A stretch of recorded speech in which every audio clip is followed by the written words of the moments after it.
Okay, welcome back to J&R Books.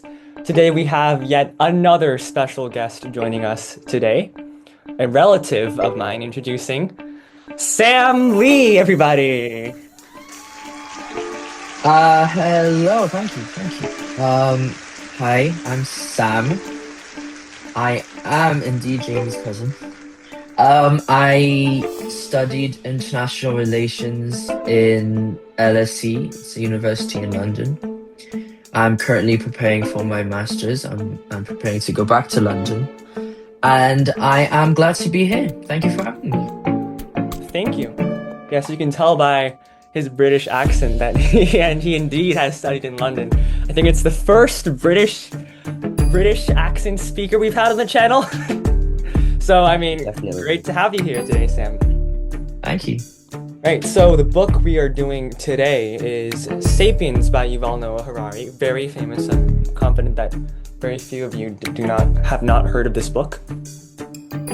So let's jump right in. But before that, Sam, because I was introduced to this book by you because I recall you saying in the past that this was one of your favorite books, which is how I got to read it and got to first check it out. So how did you come across the book then? I did read this book quite a while ago, so I think it was just a word of mouth, but it definitely was that social science book that really paved my way into nonfiction reading.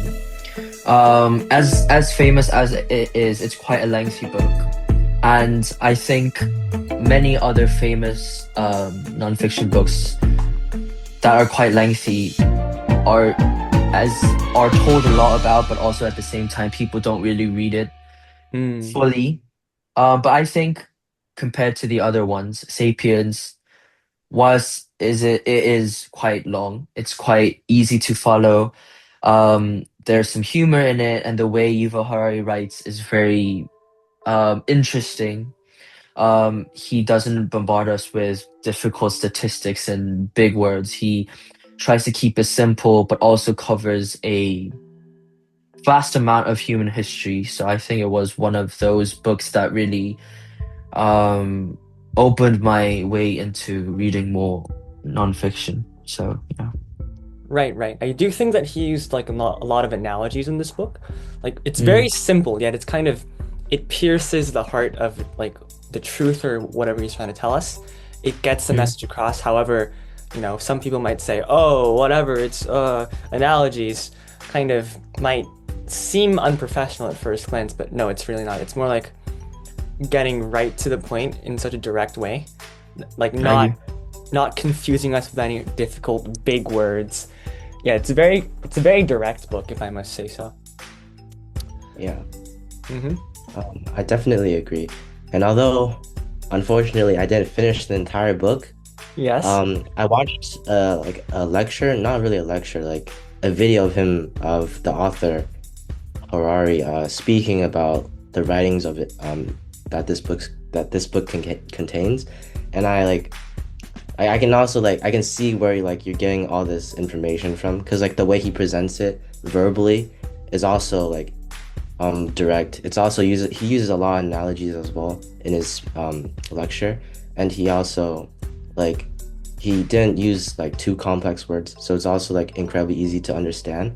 So it's also like just overall it's a great video for like everybody to read, which is what Video. I really think.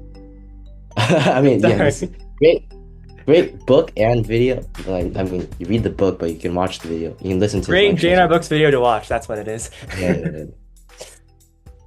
yeah. Yeah, so that's what I thought was pretty cool about not only his book, but also his lectures about the concepts he talks about. That's actually a really good point because, as far as I know, this book was originally a lecture series that he gave in his Oh, university as a professor, and it kind of piled up and became a book in itself. So I think that makes perfect sense. Mm. yeah. I want to like give a shout out to the title at first. Sapiens, right? You know, it comes from like Latin, Homo sapiens, literally meaning wise human, I believe. And so, why do you guys think that Yuval Noah Harari just kind of put the trademark word there, just sapiens, and chose it as his title of this very lengthy book.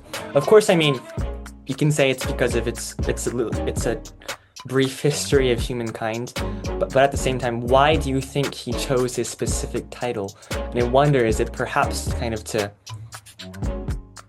lower us down and bring us down to earth, kind of by kind of saying that, we call ourselves so wise, but is that really the truth? I want to hear your thoughts. That's really interesting. I think what Yuval Harari does really well is merging natural science and history and politics and sociology all into one book. And I think the title Sapiens definitely reflects that, because there are a lot of nonfiction books that talk about human beings in general. But also at the same time, I think Sapiens is a book that really wanted to focus us on as a species, not necessarily as a political entity alone or a social entity alone. It really wanted he really wanted his readers to focus on sapiens as a species and the way in which we developed throughout history. So I think it's a brilliant title that really captures the way in which Harari approached this book, as much as it's just one word. I think it's brilliant. Great. Okay.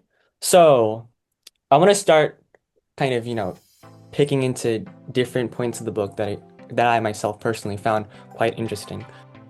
Let's start with perhaps very kind of relating to the title in a way. Turning to page 321 of the book. It's when Harari talks about how the admitting of ignorance from one person, like of this little-known Italian whose sole claim to fame, and this is a direct quotation, is that he had the courage to say, "We don't know." This led to whole 2 continents being named after him, and it kind of, like, Harari described this as poetic, and I do agree with that, because in a way, by saying he does not know, you know what I mean, he kind of paved the way for a completely new world ahead of him, right? So I agree. yeah. Sorry.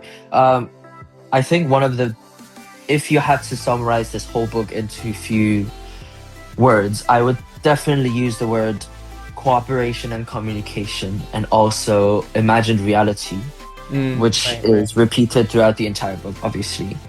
And also ignorance, especially the latter half of the book, really talks a lot about how sapiens as a species developed by accepting that they don't know certain things.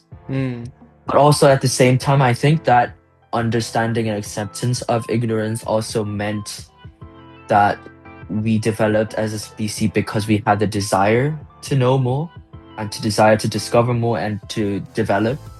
So this whole book's divided into 4 sections, and all these stages of development is based on the concept of imagined reality and accepting ignorance. So I think that that's definitely a very key element of Harari's argument. Right. I mean, it's a strange thing, curiosity. Like, there is a saying, curiosity kills the cat. Like, and some people argue that science will inevitably might bring about the doom of, humankind, because if you do think about it, if it wasn't for curiosity, we wouldn't be worried about nuclear wars, right? If it wasn't for curiosity, like, a lot of dangers in this world wouldn't be non-existent, but at the same time, our world would be a lot less human, you know what I mean? I think it's one of the very defining traits of the human race that kind of, because when people across history and across time have divided other animals, I should say, and humans, they've often picked that trait of thinking, that cognitive. It's why Harari also mentions the cognitive revolution in the first part of the book. So yeah, I think it's a very defining trait of humankind, which is probably why, as you said, it's a repeating theme, kind of embedded within pages of the book. Yeah. I definitely agree with like all the points stated, and I really believe like the cognitive revolution, it was like as stated in the book, it was like incredibly impactful it shaped like the entire rest of human history, right? Mm-hmm. And um I really believe that I remember someone brought up how science it could be the bane of our existence, but it could also be like it could give us a lot of benefits as well. So Right. I think this is like a really strong point because like it's a double-edged sword, right? Because Mm. but that's also like it relates to a lot of different things he says in the book about like how we made life harder for ourselves and like our happiness decreased, but it also brought about like a lot of benefits towards our society and towards our quality of life in general. But then again, I'm thinking if our society now is, I don't know, it's kind of hard to say because like I can't just say is it better than what society was before, because like what they knew, but if because like our ancestors, right, they don't know about, let's say, um modern medicine, right, or hospitals. So like if they don't know about it, then they wouldn't really be unhappy about not having it because they don't know about it, right? That's a good And point. so I'm kind of unsure. I'm still like pondering like what it really means. That's really interesting. I love that point because I think whilst Harari divides the whole book into 4 sections, we could see this as 4 steps of development, but also at the same time, reading this book again whilst preparing this interview, it really made me think about our modern society right now. Because since Harari wrote this book, a lot of things happened in our world. Obviously, we're now seeing wars in Ukraine, Mhm. and we have AI. We had a pandemic, which obviously isn't part of the book because it was written before all of that. And Jamie, you mentioned nuclear war, and Ryan, you said you talked about the concept of happiness, and Yuval Harari talked a lot about happiness as well. And whilst you can't objectively measure happiness, obviously, I thought it was really interesting to see how he approached, for example, the agricultural revolution, Right. because I think that was one of the most controversial arguments that he made in the book. And I wanted to actually ask you guys if you guys agreed with this point. But what he basically said was that agricultural revolution was history's biggest fraud. That's a direct quote. And that was really interesting to me. And it's basically the argument that whilst agricultural revolution allowed population to grow rapidly, it also worsened our nutritious diet, and it also led to mass farming, which brings now in our modern world brings ethical issues as well.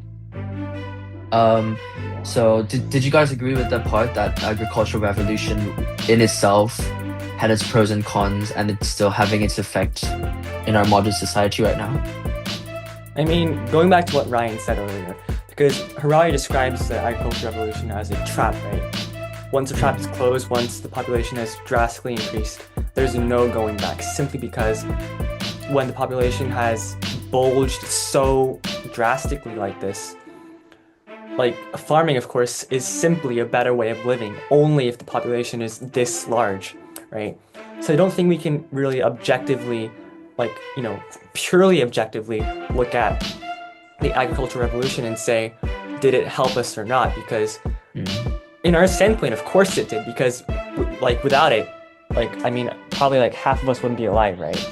But at the same time, the half of them, like half the population who are still alive, would have been probably a much, much better world for them. And yeah, it's very hard to look at because we are not our ancestors. We have not lived in a time where the population was relatively that small. And so we cannot really, I think the best people who could compare the two would be probably like the people who lived around the age of that transition to, when they were like hunter-gatherers, as much hunter-gatherers as well as farmers. But then again, I mean, one of the reasons why like agriculture spread so rapidly was because it was so dominant, right? In terms of like, I mean, farmers typically like they could, I think they had more territory or something like that. I can't remember the exact content of the book, but yeah. Mm. I think it's really interesting about, because like in itself, like discussing about the happiness of humans on like a general level is also like very human in itself. Because like we all like want to be happy in our lives, right? But he mentions like how our path as humanity wasn't like a linear or like even a straight upwards growth. And that there were a lot of things where he considered were steps down. For example, the shift in society where we became more agriculture based. And I think it's really interesting how he argues how how he argues how it's not like a linear, like without any like setbacks in humanity, because like I feel like a lot of people nowadays would overlook the fact that maybe at a certain point in time we comparatively were less happy than our ancestors were. Right. And also, Sam, you mentioned AI during you talking about how this book was written a long time ago and like a lot of things have happened since.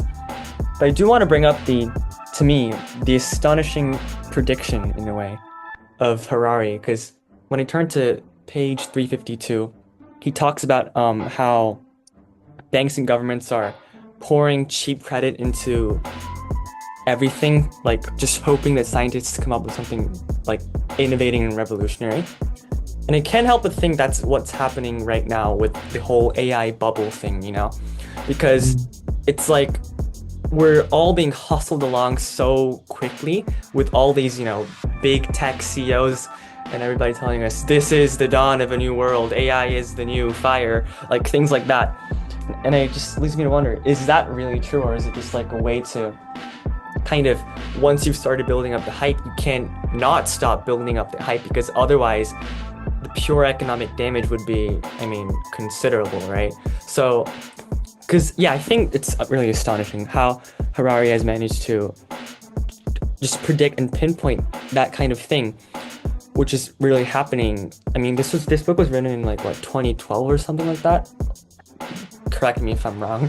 Like something like that, back when, you know, ChatGPT wasn't popularized yet. And so, yeah, what do you guys think? I mean, I was hoping that, because obviously you probably studied economics much more than Ryan and I did. So, Sam, could you speak to us about the AI bubble in a way? Kind of like a brief summary of how things are going and stuff like that? Yeah, first of all, I would like to say that as much as it's interesting that you call it a bubble, because that kind of, you know, is based on the assumption that it's going to fall someday. Which may be true and which may not, and nobody knows, obviously.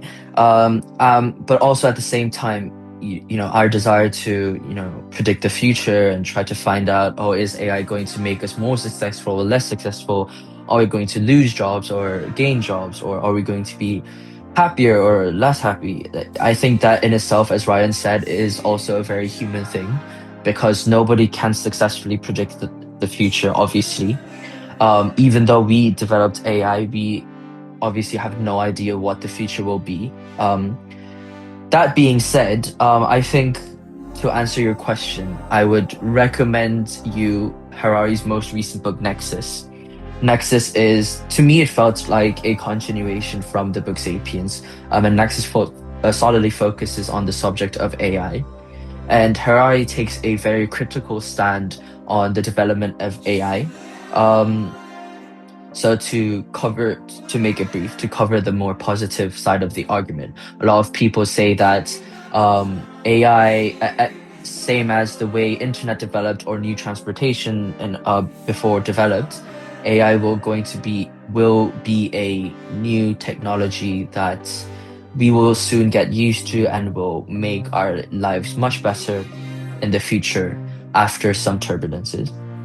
And Harari argues against that idea. He argues that AI is a completely different thing, because the internet, or the invention of wheels, or the agricultural revolution, were all tools that human beings could use, or sapiens could use. But AI, for the first time, is something that they can develop in itself, and think by itself, and make decisions by itself. So he describes it like having a different species introduced to our globe, which is really interesting. And I think we definitely have to be very careful with it.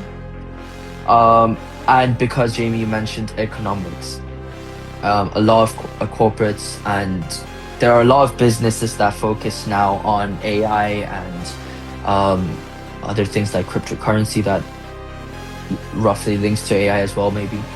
And they focus on it because that now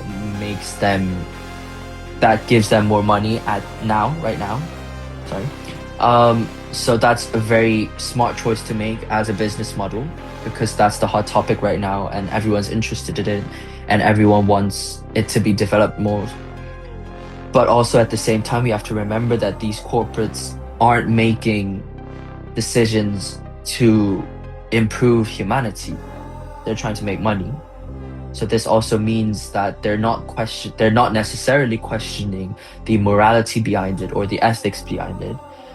So I think we definitely have to have books like Nexus or Sapiens more, and have open discussions like we are having right now, to make sure that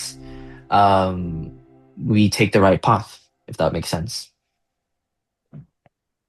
Right. So two things I want to point out over there. Number one is the reason why I described it as a bubble, like maybe not the reason as itself, but one concern I do have is that, like people like Mark Zuckerberg are saying AI can solve climate change. That's a very big claim, right? And at the same time, they're very proud that this AI toaster is making us toast. And so there's this contrast between, you're saying that, AI can solve pandemics, future pandemics, and prevent them, and solve these big issues like climate change. But at the same time, you're going like, whoa, AI toaster.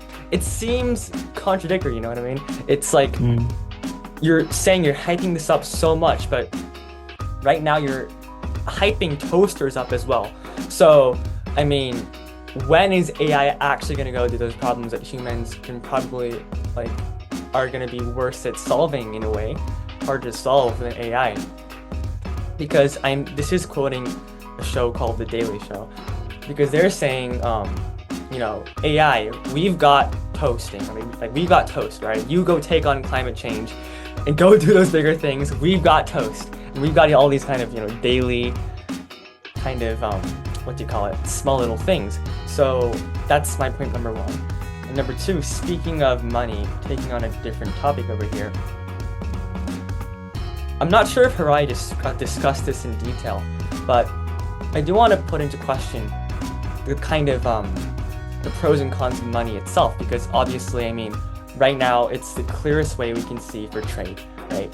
It's helped society and economy. I mean, economy is based on money, so I mean, it's helped kind of society and convenience so much, but at the same time, it kind of brings about this side effect, if you will, of people somehow kind of working for money instead of actual progress for humanity, right? Because unless that progress for humanity also gives you money, people aren't going to do that very easily, right?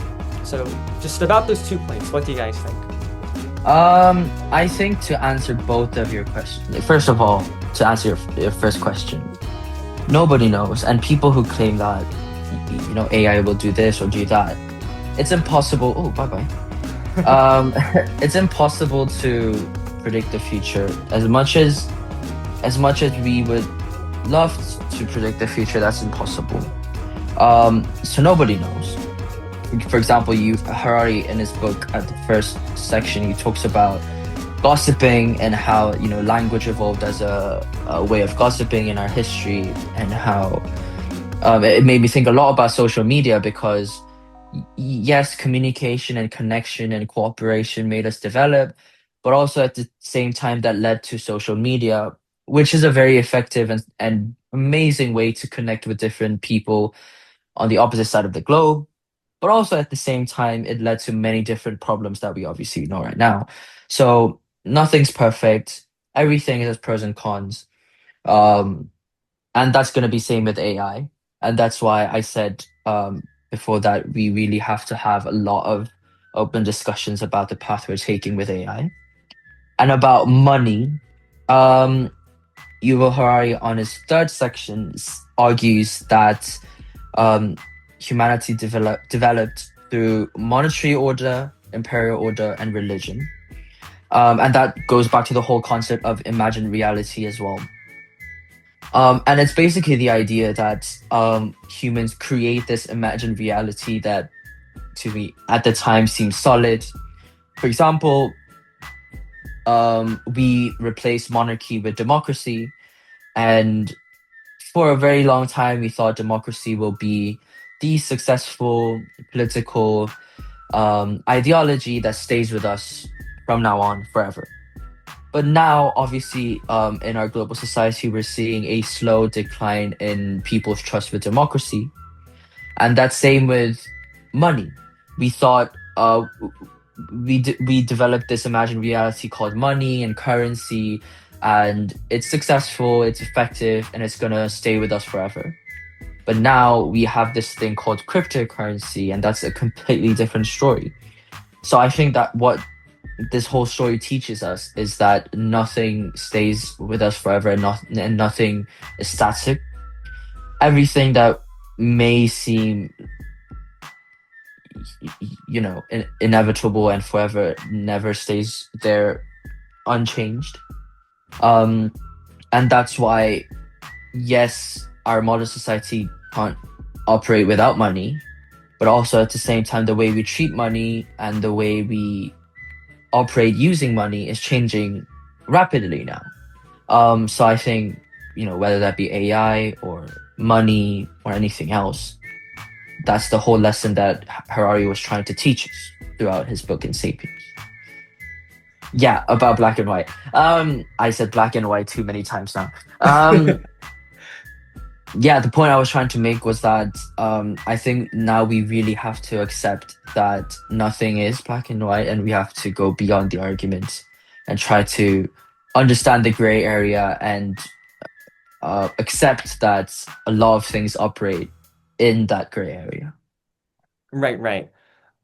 Great point, by the way. It's just how humans kind of like to, it's easier for them to kind of divide things into good and bad in a way, which is why I do think that in religion, like dualism, as in the battle between forces of good and evil, have also been prevalent in earlier mythology, right?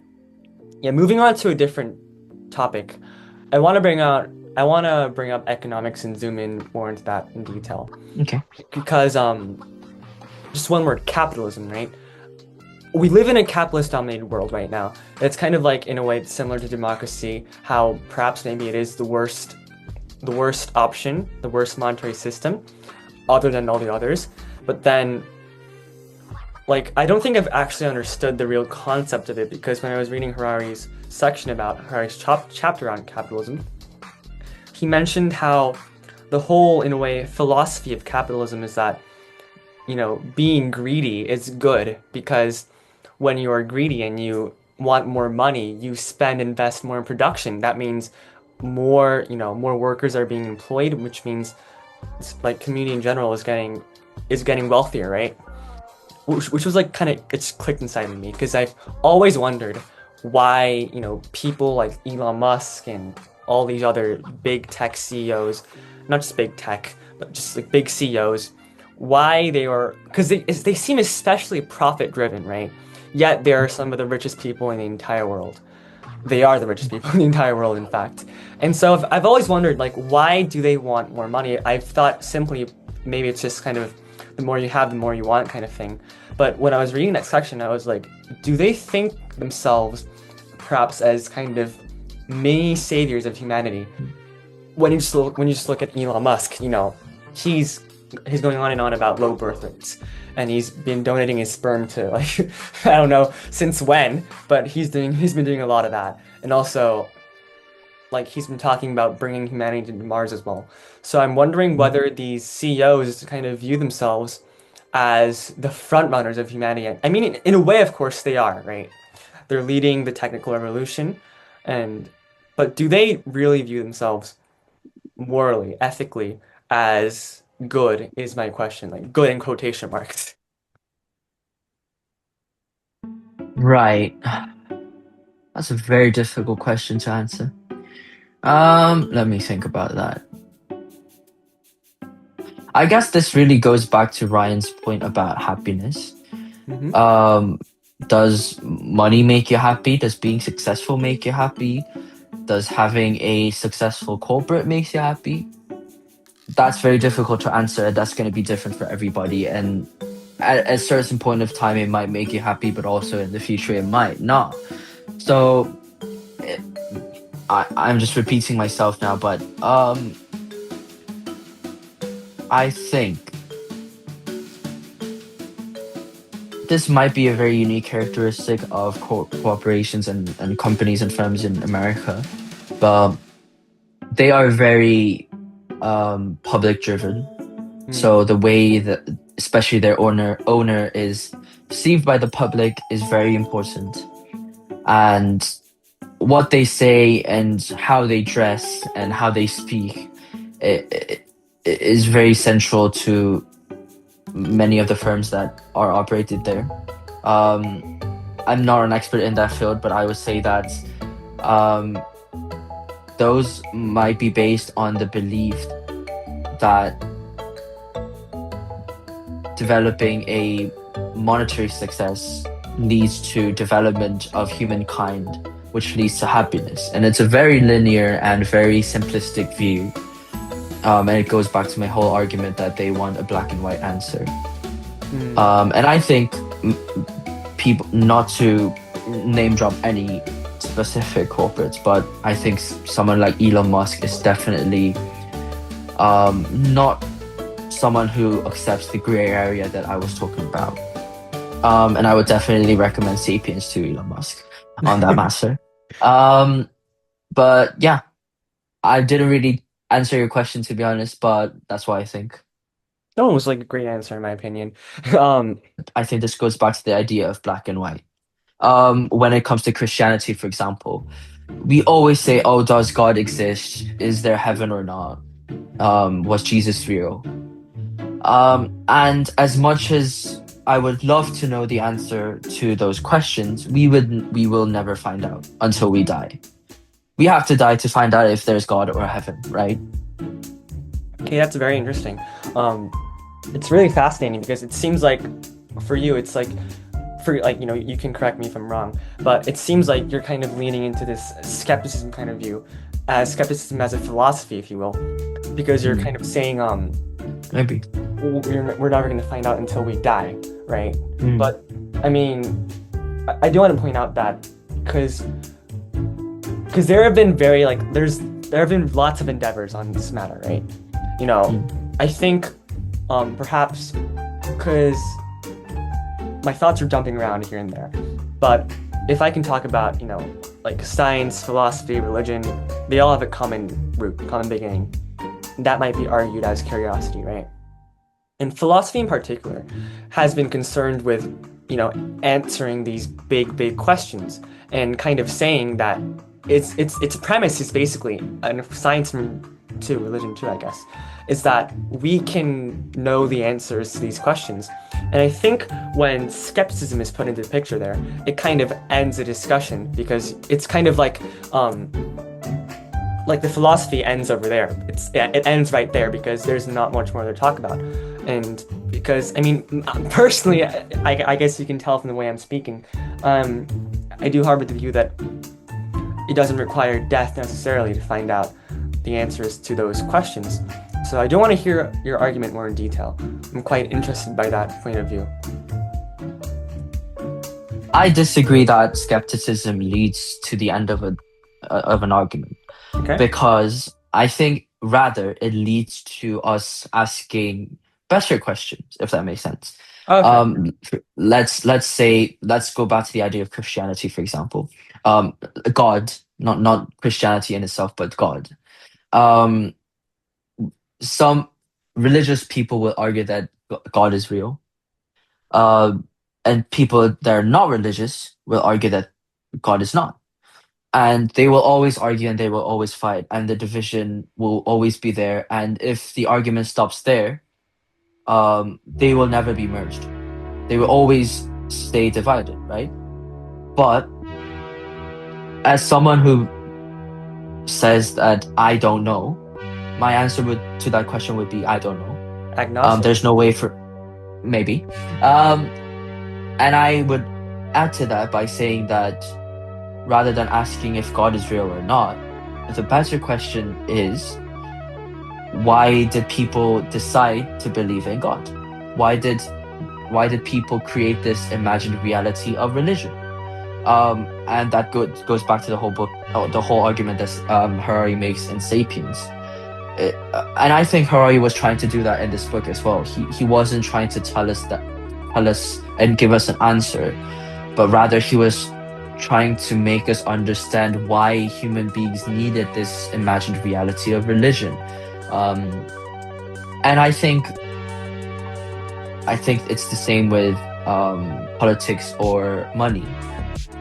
Religion is the same. It's just a collective imagined reality that bonds us together and allows us to communicate and cooperate with people very effectively.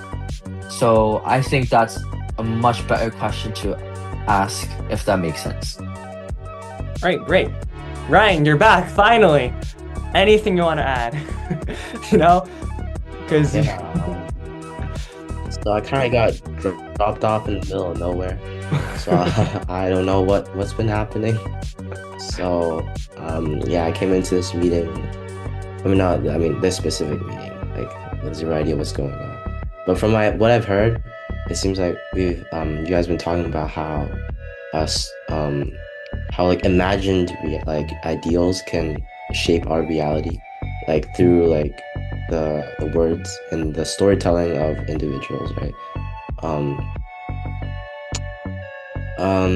and I have to agree, right? Because I have to agree with Sam, because like I feel like there's some questions that cannot be answered unless like, well, if you die, then you can answer them. But if you die, you can't communicate your findings with anybody else.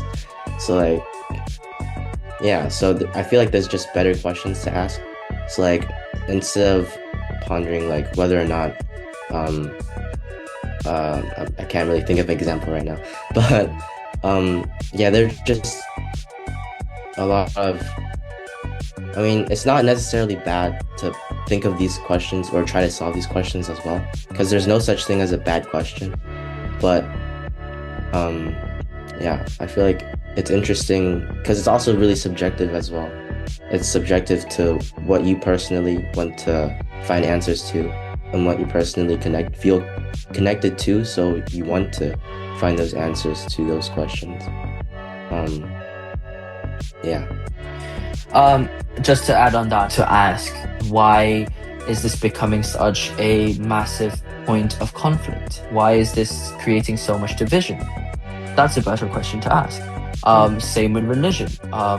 Same with money. Same with culture. Same with immigrants, for example. What people say, go back to your own country. Where is your own country? There is no such thing, because we are all immigrants. Everyone's immigrants to different extents. So then the better question is not to ask, is immigration right or wrong, but to ask, why is this creating so much division? What answers can we find from history? That's what I think. that's wonderful. That's great. Yeah, a very strong theme I can spot kind of standing out over there is that kind of, black and white kind of thing, and accepting the gray area, and also like really love the way you kind of view these questions as you kind of, soar over those questions, if you get what I mean, like in a bird's eye view, kind of zooming out of things, which Mm. I think it's a great skill to have when you're in these discussions and discussing these questions. And on that note, we've been speaking for a very, very long time. We've actually broken the previous record for longest video, I believe. But yeah, before we end, any final thoughts? Um, I actually just want to read one quote from the book, Sure. which was one of my favorite lines from the book. Harari wrote, "There is no way out of the imagined order. When we break down our prison walls and run towards freedom, we are in fact running into the more spacious exercise yard of a bigger prison." Mm, I thought that was brilliant, and it really links well to the next quote that I'm about to read, which was my favorite quote from the book, which was, "History is something that very few people have been doing while everyone else was plowing fields and carrying water buckets," which is mm, brilliant because one, it shows us that small decisions that very few people made sometimes led to immense development as species, as us as species. And two, it also teaches us that sometimes when we talk about politics or sociology or history, we might get too focused on the niche small things. But it kind of reminds us that we always have to try to see the bigger picture and try to remember that, try to question the things that aren't being questioned enough. So I thought those two quotes were absolutely brilliant and really reflects the way Harari views our society. mm. Right. That's, I think, the Yeah, central message of this whole book and video, yeah, our exactly. video here today, is that it makes you a real critical thinker, right? So, I mean, yeah, of course, it's already a very prestigious book, but we might as well throw in our own recommendations in there. Um, yeah, read and check out Sapiens. It's a great book. It can help you see things in a completely new light. It really can. Um, it just kind of widens your perspective, and also you can perhaps try out Sam's method of zooming out of the picture and kind of viewing the questions, questioning the question's existence, if that makes sense. Yeah, on that note, Sam, how is it like being on the channel today? It was brilliant. I did. This is definitely not what I saw coming. It was definitely more interesting and definitely more current, if that makes sense. And I loved it. Thank you for having me. Thank you. I mean, yeah, thank you for joining us today and accepting our request so graciously and heartily. Um, Ryan, are you still frozen? Sorry, everybody. Ryan's like he's sick, he's laggy, like things are not going well for Ryan No, today. that's okay. But he did finish his finals, so I mean, he is like as light as a bird. Good for him. Um, Good for him. all right, so wait, let me perhaps try to call him. Maybe you can say hi from the call or bye. Wow. Say bye. Oh, bye. All Bye, right, Ryan. bye. All right, J&R Books out. Thank you so much, Sam. Thank you, people, for watching till the end. If you're still here.